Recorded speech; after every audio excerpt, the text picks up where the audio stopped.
potentially we've, invented the last thing we'll ever need to invent, which is artificial intelligence.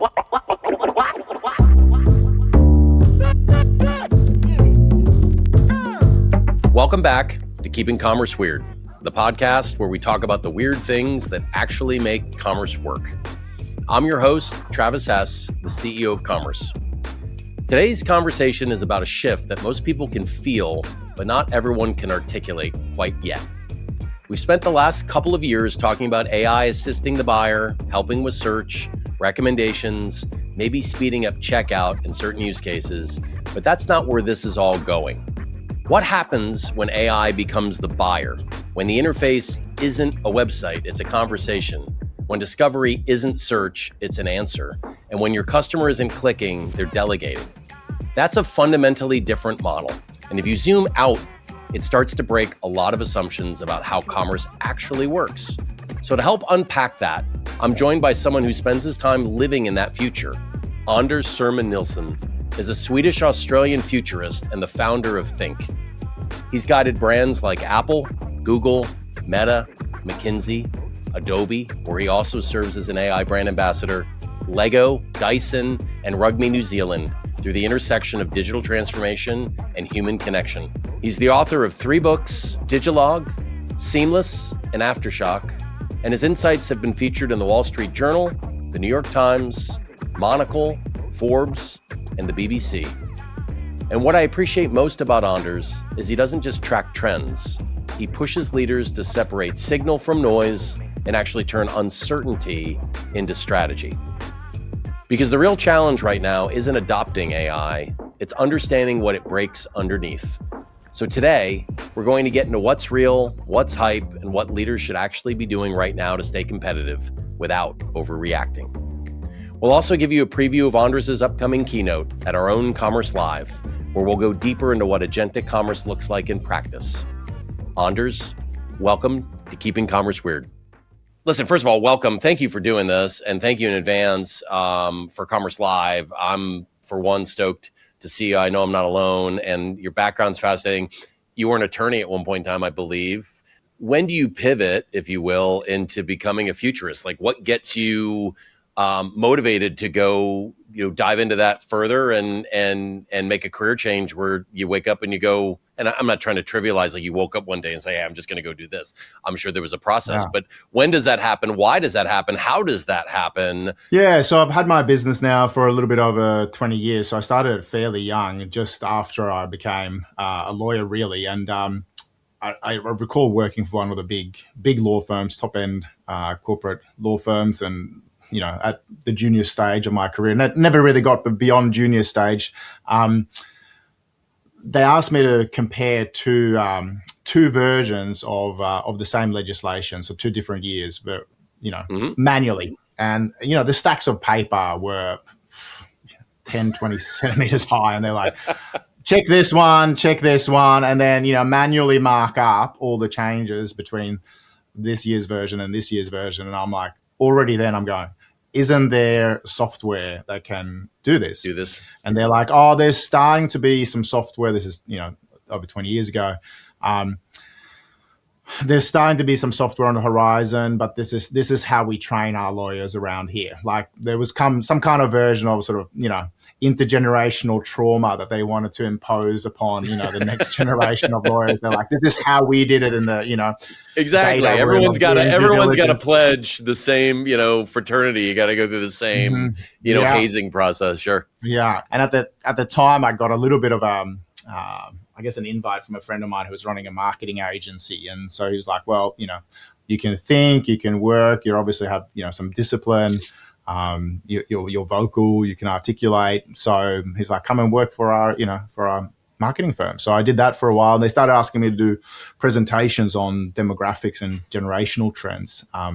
Millennials, and I'm guilty as charged. I sit on the cusp of Gen Y and Gen X. But they got me in as the, I guess, Generation Y advocate, and talking about, intergenerational trends, and not trauma, intergenerational trends, and, what's happening with, social media and, technology around that, and just, shifting consumer behavior, shifting generational behavior. And that's led to doing some really, cool, fun work with some, likely and unlikely brands around the planet, including Rugby New Zealand planning their future strategy, or the Brisbane Broncos, which just won the premiership. So people kind of go, why do these rugby teams need a futurist in residence? But apparently they do, and apparently leads to success. I'd like to take some credit at least. The players on the field are doing pretty well too, but good for you. I think it's, I guess, you spend your life studying what's next, which is fascinating. Like now, especially with all the AI stuff, we'll get into this, obviously, would you say this is one of the most exciting times to be a futurist? I mean, it has to be fascinating. I say the same about e-commerce. There are things that have gotten, maybe commoditized or compressed or things like that, but it had gotten, I don't want to say stale. It just, there really hadn't been the transformation like we're seeing right now with AI in the last 10 to 15 years, and this is like turning everything on its head. It's fascinating. It's a fascinating time being in space. Would you say the same thing generally? Like you're probably in a pretty good niche, I'm guessing, in high demand. It's pretty good timing at the moment. Yeah, I think the promise of what I spoke about 10 to 15 years ago, when it was. Then it was sort of vaporware. It was like this thing might be coming in the next, next decade, next 2 decades. And I think the big shift now has just been to see how, organizations and people, in personal lives and, professionally, entrepreneurially, are actually, they can see that this AI thing is no longer, this futuristic vision or the figment of their imagination, but it's here. And when are we not using it every day? So, and at the same time, I think we're also just at the knee of the curve of exponentiality. Like, this is still early days, but no room to wait around. And these technologies need to be deployed responsibly. Yeah, the pace of adoption is the thing that blows me away. How quickly they got to the user base that they got, that far surpassed all these other technologies that you thought, whether it was social media or streaming or things like that, mobile phones. It's crazy how quickly the user base got up and running. And from your perspective, has this happened faster than you thought it was going to happen? Slower? I just think people see the utility in their personal lives and professional lives, and people have been very willing to tinker and get creative with it. And, even today, as a futurist, this is so old school of me. I have like a little sticky note, little post-it note on my desktop, which says "Think AI first." So anytime, I face a task that I don't want to do at work, and, there's stuff like I don't want to do, like, sometimes review contracts or, look through the P&L and do, forecasts and stuff like some of that stuff's fun. Some of it, or punching spreadsheets, I suck at it. So anything that I get frustrated by, I'm like, okay, think AI first. How can I outsource anything I don't want to do? And that used to be a problem, right? Because I couldn't always delegate it to another human being.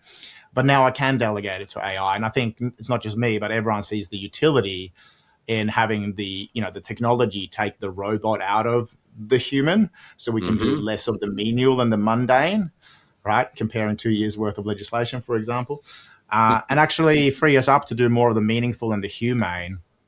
And I think that moment arrived. It arrived a bit too soon for some people's comfort. But in terms of user adoption, I'm not surprised that it's been so exponential, because it's just proven such utility, even in its early phases where there was, crazy amounts of hallucination. I'm not sure that's gone entirely yet, but, No. Like you compare the answers you'd get from ChatGPT, 12 months ago or 2 years ago, or Claude or Gemini, whatever it happens to be. Yeah, whatever it is, yeah. And it's just so much more sophisticated, right? And it's that old analogy of it's gone from being, an undergrad to now, PhD or Mensa level smart. And fascinating growth journey. I think It's not over. No, it's not. And to your point, I grew up, and as more of a creative individual, where to your point, and you talk about this a lot in your work, of letting humans do more human things like that make us more fulfilled and self-actualized and all these other things, as opposed to getting like bogged down with the mundane. I do think what's fascinating to me, I do think there's a subset of people, and it's a pretty large subset. I just think people in general like to feel productive, whatever that means for people. Like I like to feel productive on a Saturday morning, just putzing around the house, like doing stuff. It doesn't have to be done, but I do it because it feels more productive than maybe sitting on the couch or doing nothing. I do think people have gotten used to, over the years, the mundane tasks, whether that's back-to-back meetings or it's just tactical things in a given day. And not that it brings them in fulfillment or pleasure necessarily. It's not a dopamine rush, but there is a comfort in the repeatability of it. And I think the folks that are struggling with it the most are sort of like, there were the skeptics that were like, there's no way I could trust it to do this or it could do it. And then you start seeing the use cases and you're like, ooh, that's interesting. But then what am I going to do when I've got 4 more hours to do it? The self-motivated ones, to your point, like it's like, whoa, this is liberating. I'm going to do all this stuff. And the people that tinker with it are tinkering with it till like 2 a.m. Like they don't need the motivation to go tinker with it. And those that resist it, I think are the ones that I worry the most about, where it's sort of like, hey, this isn't going away. It's becoming more and more mainstream. And it's sort of like, if you don't adopt this at some point, you're not going to be able to perform at a capacity or velocity that keeps up with your peer sets. And that's the thing that I think people are still, I don't say struggling with. I hate to hypothesize that I see it every day, but I hear it. What are you seeing? Like, is there big differences and disparities amongst generations? Is it consistent? Is it inconsistent? Well, I think let me start with one statistic here, which is that 80% of Gen Zs, or Gen Z as we would say in Australia, Gen Zs who are on joy.ai, which is a platform for digital or AI boyfriends and girlfriends, which is also another exponential growth area worth tracking. But 80% of those people who already have, ditched the idea of, having a human partner, they would consider marrying, like legally marrying the robot. Now, that might not sit that well with previous generations in terms of just thinking how how quickly the culture has shifted, right? Like this is like it's a Joaquin Phoenix, her, science fiction is becoming science fact very quickly. That's a roughly 10-year-old movie, maybe a little bit more. Science fiction is becoming science fact. And previous or younger generations are very, very comfortable, growing up AI native. But I'm seeing that it actually comes down to what I call an AI growth mindset. And I'm borrowing here from Carol Dweck's work at the University of Stanford School of Psychology. She came up with this notion of the comparison between the fixed mindset, maybe that's my old, law firm, versus the growth mindset. So a fixed mindset says, you've peaked. This is the best work you'll ever deliver. A growth mindset says, hey, or an AI growth mindset, it says, how much better could I be if I actually digitally augment myself? If I keep working on my emotional intelligence, my unique intelligence, my creative intelligence, the EQ, the CQ, and the UQ, as it were, and I sprinkle some digital augmentation. You don't have to be a coder today to actually adopt these technologies, because it's no longer the case that the coolest coding language is Java or Python. It's just it's English. It's English. It's whatever language you want. Yeah, exactly. Yeah. Or Swinglish in my case. So AI now speaks human, which means anyone can adopt it. So in terms of the cross-generational comment here, I'm seeing people of all ages utilizing AI. I've got a family friend who's a farmer. He's in his mid-80s, still works his sheep farm every day, and he loves it. But he's also got a severe bout of cancer that he's fighting with chemo at the same time. But he's just not just the most vivacious soul who's super positive, but he's also got a fascinating life story. And I've always told him, I'm like, hey, you need to write your memoirs. And he's like, I don't have time. Like, I've got to work the farm. And, and then he'll sit down and, at dinner time, we're breaking bread and he'll tell the most fascinating stories. And I'm like, hey, when you're out on the farm, just get a couple of AirPods and then open up your Claude app. And then you just speak the stories and your life mission into this and say, organize this as my memoirs. And so he's starting to do that now, right? My medical doctor, Dr. Erin Noonan, she's in her mid-50s, fascinating GP. She's an identical twin, which gives her a deep sense of, rapport. I think she's learned rapport from day dot. And I'll come back to why that's important in a moment. But, I live off-grid, water access only in Sydney in a national park. Preparing for the zombie apocalypse. So first rule of prepping is never tell anyone you're a prepper. That's where I live. And, as a Swede, one of my hobbies, you probably have real hobbies, Travis, but one of my hobbies is to chop wood at the cabin. And I injured my back recently. So I had to go and see Dr. Erin Noonan. And when I went in for that appointment, she goes, hey, Anders, do you mind if I record this conversation via an Australian AI medical startup, an AI medical scribe called Heidi Health? And I go, absolutely not. Like, please, I'm a futurist, so you had me at AI. And she goes, the reason I want to do this is that last appointment you came in and I felt like we disconnected a little bit because I had to turn my back to put in all your electronic medical health records and like actually break rapport with the humans, my patients. And she goes, do you know that in Australia, 80% of what gets said in a medical consult gets forgotten by the patient? So would you like a automatically generated letter in year 4 English so you understand exactly what happened and you can refer to this conversation later? And I was like, no, please do. And she's like, this actually boosts the medical adherence and the adherence to the regime and all the advice. And then she goes, for her, this writes any referrals to like the radiologist or to specialists automatically, so she doesn't have to do that. Saves her 2 to 3 hours of paperwork every day, so she can spend more time with family, go home and see loved ones, and it's shrunk her wait list because she gets to see more patients now. Yeah, because she no longer has to do the paperwork. And I'm like, this is amazing. And she's the most empathetic, emotionally intelligent person. And she goes, Anders, I didn't train for 10, 12 years to become a medical scribe. Now I actually get to practice the art of being a great medical doctor.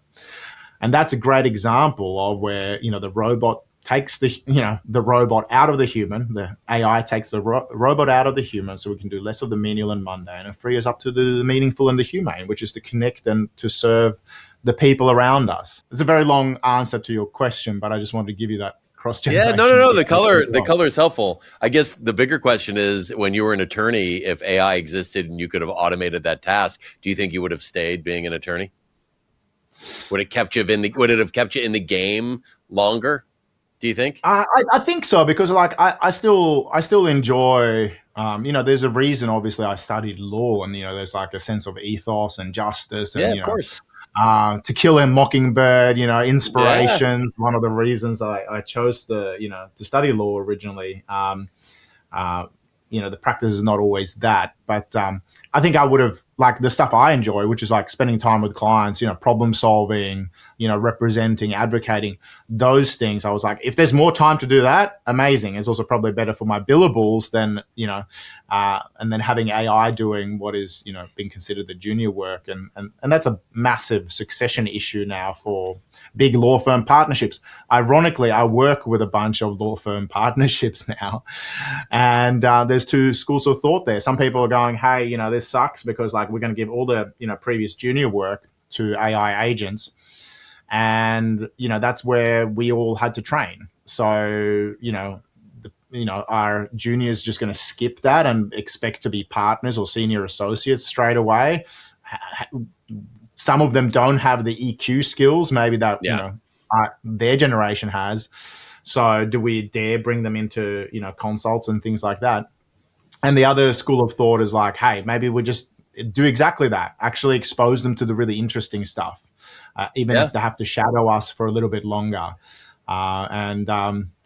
So Just getting at the one bats. is maybe a fixed mindset, one's the growth mindset. So yeah, you just throw yourself in the deep end of the pool, man. You figure it out. I mean, I don't think that's probably the best way to learn.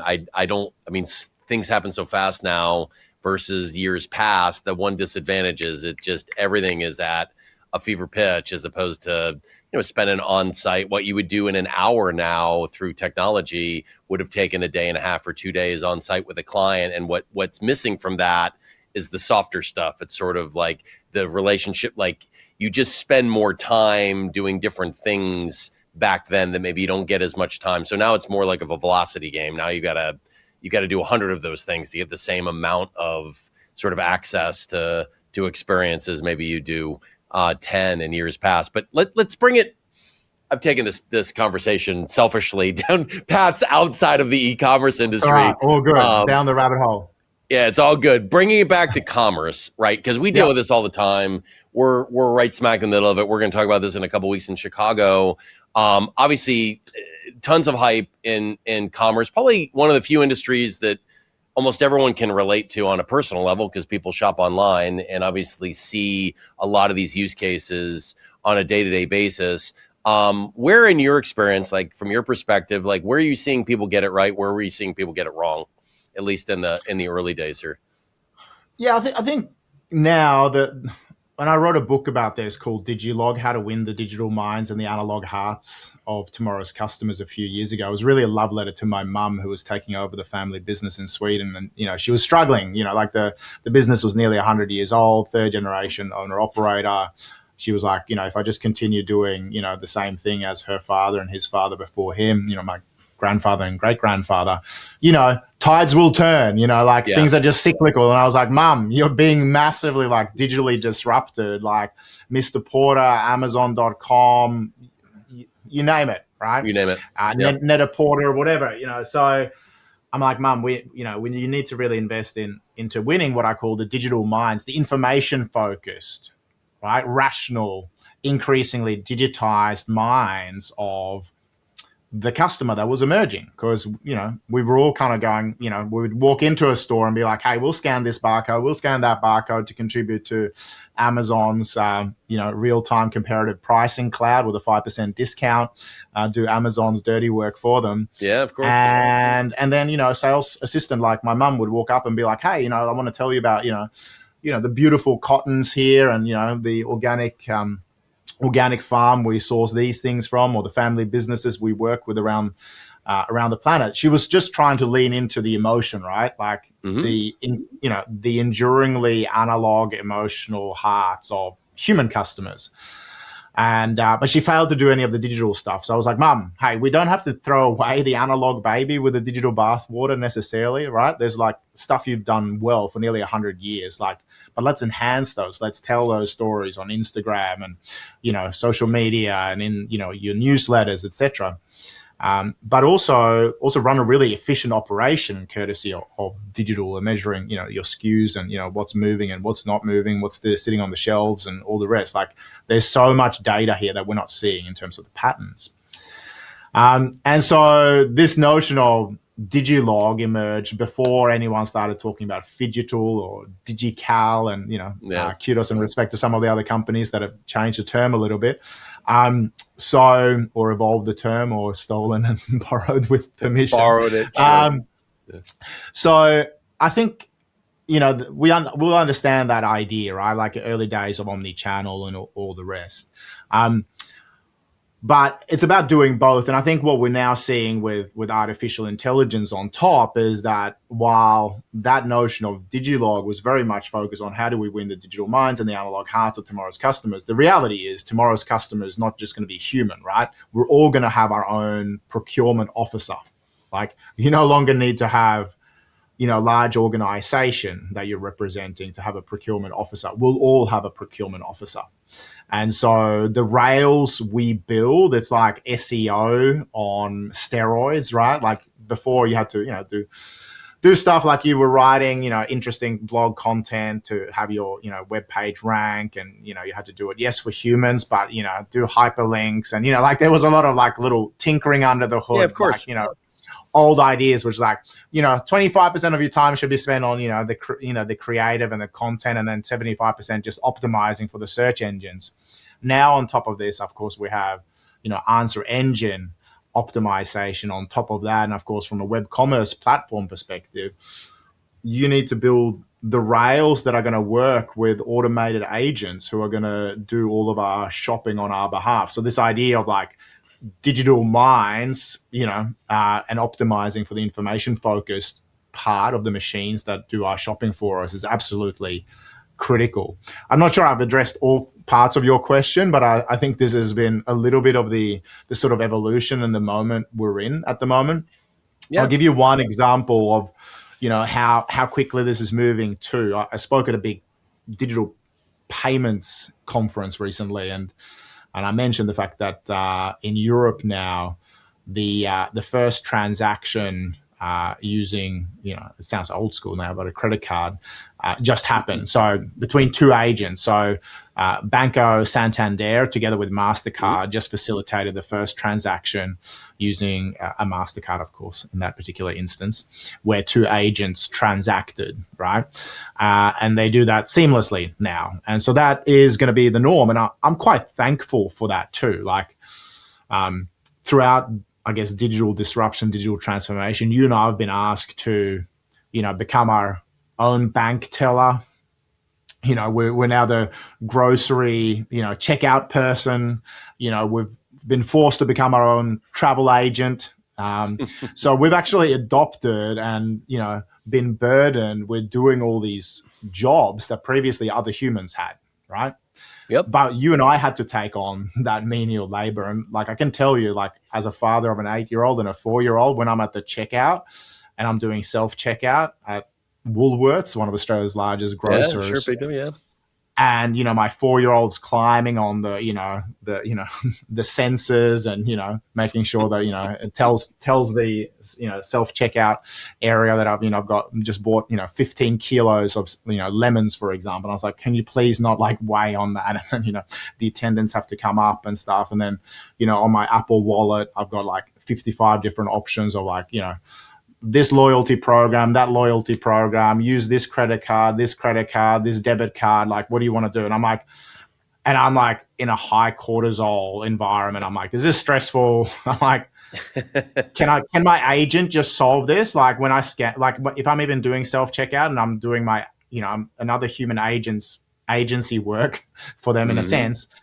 I was like, can the payment at least be seamless? And frictionless. And so I'm like, I would rather just have an AI agent going, hey, we've already selected the best credit card for this particular shop, so you get the most maximum amount of frequent flyers. It has the best payment terms, etc. It's all done in the background. You don't need to worry about it. And by the way, we've already filed for a refund because you didn't buy 15 kilos worth of lemons. Yeah, I think we say this a lot. I think data is the new storefront. I think what's the foundational pieces, right? I think people have a hard time rationalizing this sort of, dystopian thought that, agents are going to be negotiating with other agents and buying everything on our behalf. And I think, you unpack that a bit. I think foundationally for that to happen, which it is starting to happen and will continue to happen and broaden in the use cases, like architecturally things need to be different, right? It's not the same apparel store that you've got 3-4 generations of your family running, right? It worked for a period of time. And there's aspects of it that still are part of it, but how do you automate it while not losing the core value proposition and the experience to a certain extent? How do you remove the rest of the friction where mom can still be mom on the floor, providing the value when there's questions or things that maybe aren't validated by, the systems and AI and things like that. And I think for us, a lot of it has to do with the enrichment of data, right? Especially with larger branded manufacturers, retailers, and that'll eventually push down to small and mid-sized businesses. You've got to go, the customer is the channel. So you've got to go where the customer wants to engage you with value and remove friction, whether that's informational, whether it's shopping, whether it's both, regardless of whether they want to buy your good or product.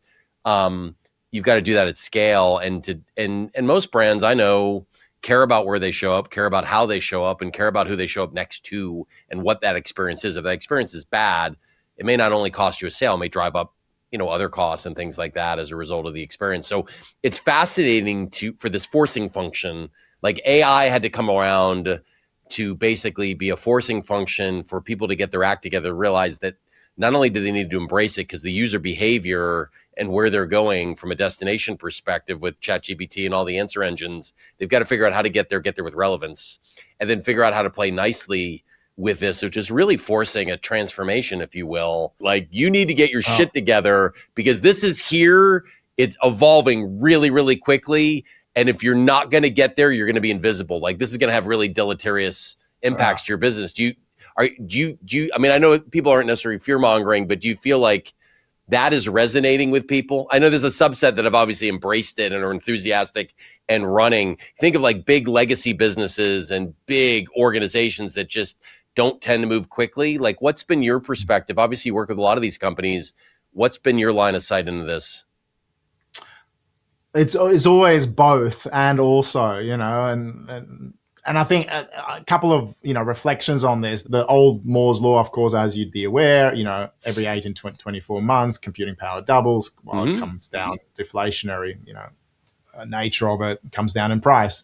But the new Moore's law for agentic AI is that it's doubling, and depending on, the more optimistic, conservative, risk averse, whatever perspectives, right? It's now doubling every 3 to 7 months, right? So if we take the 3-month perspective for a moment and just use that as a thought experiment, while we're sitting on the sidelines, just observing what our competition's doing, and the competition's adopting the technology, they'll 2x us in the next quarter, 4x us in the next 2 quarters, and 16x us in the next 12 months in terms of their capability and potential output. Right. Yeah. While we're sort of sitting back being like, oh, we're going to be like, responsible second mover. And, like it takes time to change humans. And I think this is your point before, right? Like when you look at the adoption of AI through, yes, initially ChatGPT and that crazy exponential growth curve,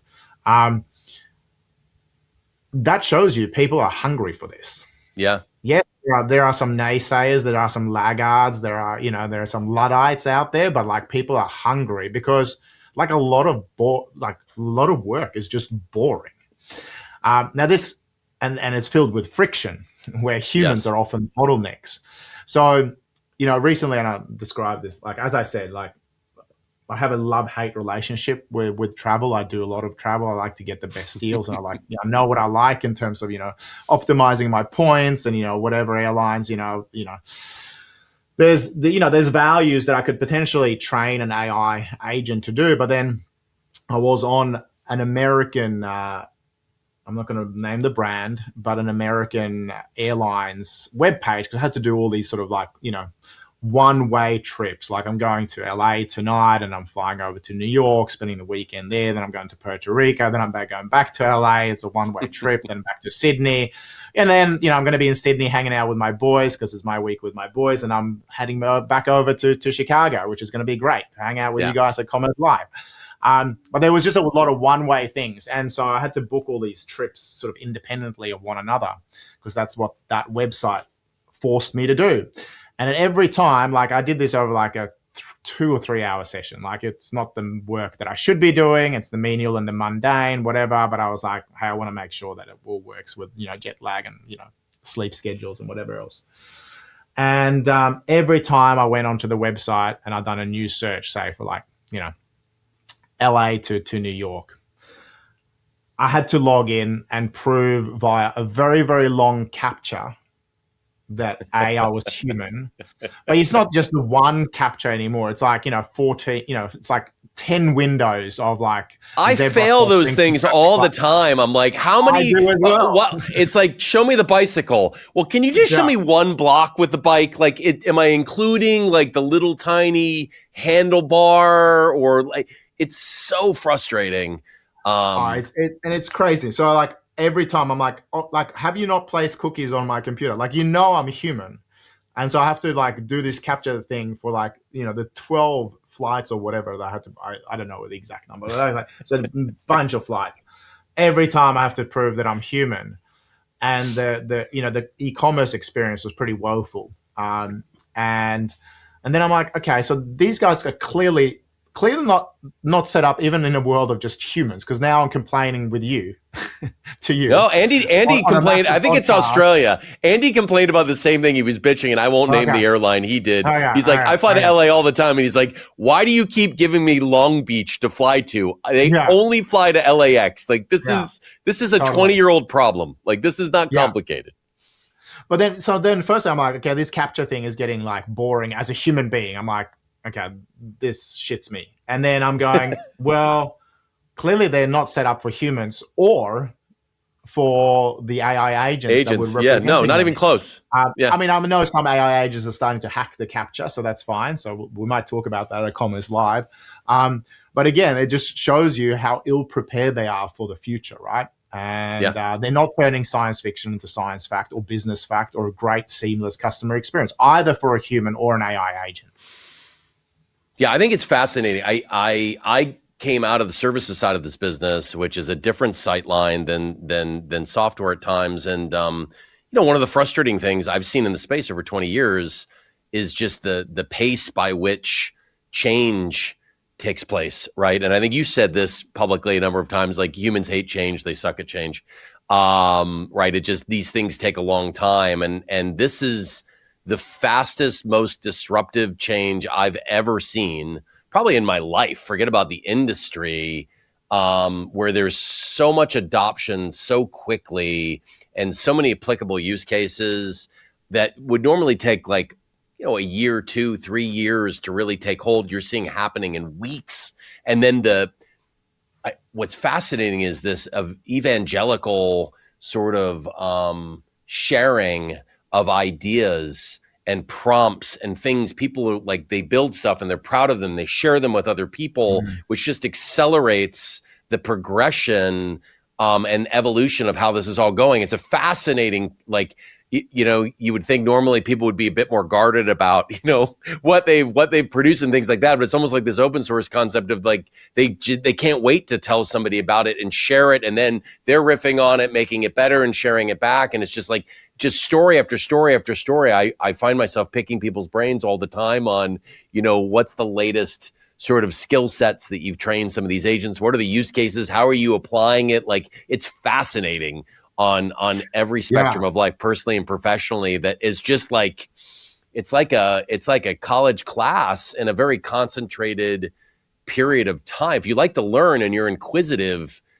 it's never been better in business than now. I mean, this is fascinating. And I think, and I think what, I often riff on about the fact that, humans don't like change. And the fact that, change doesn't really care whether you, I, my mum, or we like it or not. It's always going to happen without our permission, right? There are people that do like change and experimentation and come at it with a growth mindset. I would say those are probably in the minority. But I think what's different here with this technological adoption from other moments where, humankind have wholeheartedly adopted new technologies. Sometimes they've been forced into it. But I think the most recent example of the latter case was during the pandemic, because technologies like telehealth, virtual conferences, QR codes, like those technologies have been around for a long time. Before the pandemic. It's just that everybody refused to use them, except maybe in Japan where QR codes were huge. So it just took a little, pandemic experiment for us to have this huge human behavioral change project that we all launched into, and everyone was like, oh, we're now Zooming, and, like we're now on Teams or whatever it happens to be. And people felt, vaguely proud of that. So when do people, adopt technology? When there's a pandemic.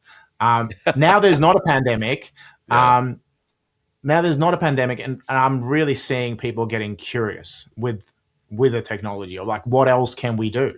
I was speaking at a real estate conference a few weeks ago, and again, I was talking about all the use cases. I've listed all the various technologies that they could use in real estate on this like workbook, and then still at the end of the conversation, one of these real estate professionals who was the principal at his agency, he was like, but how do I know which tech vendor to go with, or with which AI software to go with? or who's going to do my videography for me? Like we're talking from a marketing and sales perspective. And I was like, I don't know, but like, ask your AI. Yeah, just ask like, ask the tool itself. Yeah, have it run all the comparisons. Based upon the merits of all the competitors that are going for your business. It's like, oh, I can do that, and I was like, yeah, you just have to be curious. But there's people who are still going. When I gave the Chris Voss example of the negotiation agent, they're like, well, how do you do that? Like, you have the book, but like, how do you train the AI agent on it? And I was like, okay, we've got some work to do here. Like, you take the PDF and we, just drop it in. Literally drop it in and talk to it. Wow. Yeah. That's the thing. People like trying to explain to my parents how it works too. And they're of that age where they're naturally skeptical of the tech, right? It just, with all the bad people out there that, have gotten really, really good at, fake calls and trying to sending them links and masking what looks like normal sort of activities as fraud and hacking into their stuff. So I understand the natural skepticism. I think the hardest thing people need to overcome is, there's been bits and pieces of this over time, but you've had to have some level of acumen or coding ability or whatnot. Like, no, you can listen, you can, if you want to learn how to use it more, just ask the tool. It will tell you and say, if you're not that bright, hey, tell me how to do this as if I'm an 8-year-old or a 12-year-old or a 15-year-old, and it will do it. It's amazing how sophisticated it really is. Bringing it back, and I'm really excited to actually meet in person in a few weeks. Bring it back to the Commerce Live piece. You're going into a deeper topic. Obviously, there'll be a lot about agentic commerce, which you've spoken a lot about. Obviously, we live in every day. Without giving just a teaser for the audience, this will come out a week before. Without giving the session away, what should folks that are there expect to hear from you at a walk away understanding maybe differently, kind of going into that conference after hearing what you have to say? Like any teaser, any motivation you can give to? Well, I mean, we touched upon a couple of things. Hopefully people will all walk away with an AI growth mindset and just understanding how huge the agentic commerce piece is for the future. I think it also is an insight that there is a paradigm shift now. Like we've said for years, like in e-commerce and retail, etc. We've just been like, hey, yesterday your customers changed, today it's your turn to change. The change now is not that the human is evolving, or in my mum's case, that they're rationalizing or digitizing their rational minds and they're behaving slightly different and treating like a physical shop as a showroom or as a change room. The difference here, the paradigm shift, is that human is now empowering an AI agent as their procurement officer.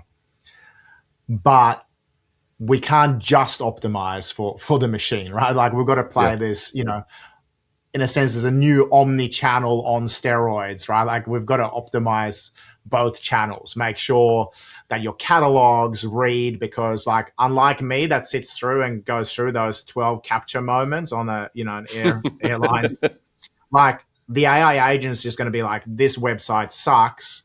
So moving on. You're invisible. You're gone. Yeah. That's the forcing function. Like, you've got to get this right, or you're gone. You're invisible. You're not there anymore.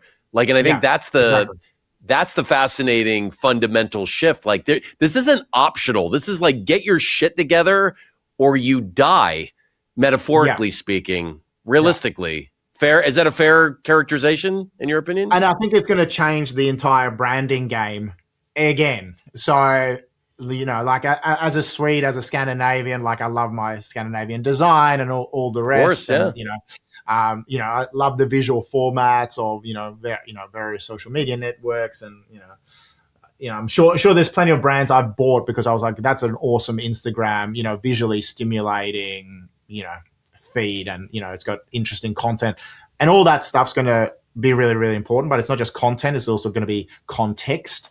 And it doesn't matter how beautiful your Instagram or TikTok feed's going to be, or how amazing you are dancing as an entrepreneur. Like unless the plumbing is also optimized for the AI agents representing you, me, and every other shopper that we've fed in our values, our ethics, our budgets, and whatever else into, you are absolutely invisible. Yeah, that's the fascinating. I think the cognitive dissonance a lot of brands are having now, certainly that, you've built a brand over 100 years or 50 years or 30 years or 10 years or whatever it is. And that differentiation was often felt either in person in brick and mortar or online, replicating what you might have felt brick and mortar. If you were brick and mortar, if you're digitally native, fine. There's usually a narrative that comes along with it that's disruptive and evokes some semblance of an emotion. Okay, that's all well and good. Certainly, you're still going to have owned channels where you're still going to try to create those frictionless, immersive experiences. But on the discovery piece, where intent's being surfaced in these contextual conversations, if your data is not optimized, no one's walking into your store. And that's the nuance that I think people are already experiencing. They're already seeing organic traffic drop way off because buyer behavior is going to the answer engines. Now it's sort of like those answer engines were very gated at first. They tried to get into shopping. Some maybe better than others. It's still early days. But at the foundation of all of it is the enrichment and the quality of the data and the orchestration, because it's not just answering the questions. There's context to them, to your point. It's sort of like you're looking for an outfit for you when you're going to New York next week, and it's got to be in stock. It's got to be deliverable, but where you're going to be, it's got to be within your preference profile or any other attributes that you're prompting into that. And that requires pretty enriched, accurate data that, if inaccurate, is going to drive a really lousy customer experience and a really bad brand experience that, it's hard for people to wrap their head around it, because historically, the tech wasn't there to synthesize all this all the time. Certainly in captive owned channels, a lot of brands and retailers got there. It took a long time and it was expensive and it's far from perfect. But now with the proliferation of channels, like, you've got to show up across all these different channels. They all have different schemas. They all have different attributes. Like, this is where, again, we'll talk a lot more about this at Commerce Live. I think for us, we sit in a fascinating center of the universe here with what it is we're doing in the space that I want to unpack more. Yeah, absolutely. Where is this in 3 years, in your opinion? Commerce, like, not the business, the industry. Like, where is this in 3 years? And use it from a brand's perspective, like a named brand. Pick a brand, doesn't matter. Like, what does this look like in your opinion in 3 years, 5 years, whatever, short term? Wow, I think that one of the first pieces is just for brands, obviously, to optimize, make sure the data is right, make sure they pick the right platform partners that make it easy to optimize for an agentic buyer. I think the second piece is it's not that I poo-pooed the idea of branding, because I've always been a branding man, but it's also to build trust. And I think, the best definition of trust I've ever come across is that it's a comfortable, or it's a confident relationship with the unknown. So how do you build a confident relationship with the unknown? Oftentimes it's back to basics, amazing human storytelling. So brands really have to keep telling amazing stories, still to connect with humans, because they're going to be asking humans as well to not just, hand out a credit card to, their loved ones, or to, to their wives or their partners or their husbands, their kids, like, that takes a lot of trust, I should say, having experienced that. But now they're also going to be asked to hand over a credit card or a different, Bitcoin wallet or whatever it happens to be to an AI agent. So building a sense of trust in the ecosystem and a great brand story is going to be incredibly important. And I think beyond that as well is recognizing that potentially we've, invented the last thing we'll ever need to invent, which is artificial intelligence. So I often get asked, what's after artificial intelligence? And I was like, well, the AI is just going to keep inventing for us now. It's not to say that humans won't find a better, idea for a microbrewery or for, another, breathwork camp or whatever, or rewilding of men out in the forest, we'll still come together as human beings. So I think if we can optimize and get the data layer right, remove friction, become seamless in our transactions, both with humans and with the robots. But on top of that, actually creating really, really meaningful communities, experiences, immersions for humans. That will be incredibly important. Listen, man, I deeply appreciate the time. I know you're a busy man. This is great. I look forward to getting to know you a bit more when we're in Chicago in a couple of weeks. I hope your one-way back-to-back tickets all line up perfectly with weather and logistics and everything else crazy in the world these days. But listen, I appreciate you. I appreciate the time. Look forward to having you at our Commerce Live and featuring you there. I think it's going to be a fascinating session. Can't wait to spend some more time with you. Thank you for all of this. Thank you. We'll see you in the future. Make sure you register to make sure that you don't miss out on that future. Before we wrap, don't miss Anders' keynote at Commerce Live, happening on April 30th at 9:15 a.m. in Chicago. If you're serious about staying ahead of where commerce is going, this is one you need to be in the room for. Register today. And as always, keep commerce weird.